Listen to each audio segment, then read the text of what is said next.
बहुत समय पहले की बात है। एक नगर में एक साहूकार रहता था। उस साहूकार के 7 बेटे और उनकी एक बहन करवा थी। सभी सातों भाई अपनी बहन से बहुत प्यार करते थे, यहाँ तक कि वे पहले उसे खाना खिलाते और बाद में स्वयं खाते थे। एक बार उनकी बहन ससुराल से मायके आई हुई थी। शाम को भाई जब अपना व्यापार व्यवसाय बंद कर घर आए तो देखा उनकी बहन बहुत व्याकुल थी। सभी भाई खाना खाने बैठे और अपनी बहन से भी खाने का आग्रह करने लगे, लेकिन बहन ने बताया कि आज उसका करवा चौथ का निर्जल व्रत है और वह खाना सिर्फ चंद्रमा को देखकर उसे अर्घ देकर ही खा सकती है। क्योंकि चंद्रमा अभी तक नहीं निकला है, इसलिए वह भूख प्यास से व्याकुल हो उठी है। सबसे छोटे भाई को अपनी बहन की हालत देखी नहीं जाती और वह दूर पीपल के पेड़ पर एक दीपक जलाकर चलनी की ओट में रख देता है। दूर से देखने पर वह ऐसा प्रतीत होता है कि जैसे चतुर्थी का चांद उदित हो रहा हो। इसके बाद भाई अपनी बहन को बताता है कि चांद निकल आया है, तुम उसे अर्घ देने के बाद भोजन कर सकती हो। बहन खुशी के मारे सीढ़ियों पर चढ़कर चांद को देखती है, उसे अर्घ देकर खाना खाने बैठ जाती है। वह पहला टुकड़ा मुंह में डालती है तो उसे छींक आ जाती है। दूसरा टुकड़ा डालती है तो उसमें बाल निकल आता है और जैसे ही तीसरा टुकड़ा मुंह में डालने की कोशिश करती है तो उसके पति की मृत्यु का समाचार उसे मिलता है।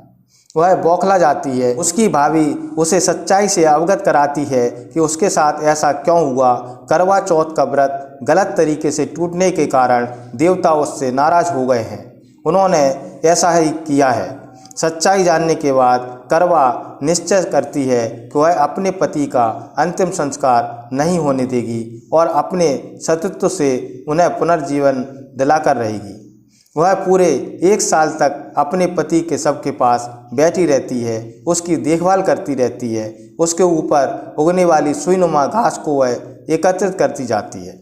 1 साल बाद फिर करवा चौथ का दिन आता है। उसकी सभी भाभियाँ करवा चौथ का व्रत रखती हैं। जब भाभियाँ उससे आशीर्वाद लेने आती हैं तो वह प्रत्येक भाभी से यम सुई ले लो, पिए सुई दे दो, मुझे भी अपनी जैसी सुहागन बना दो, ऐसा आग्रह करती है।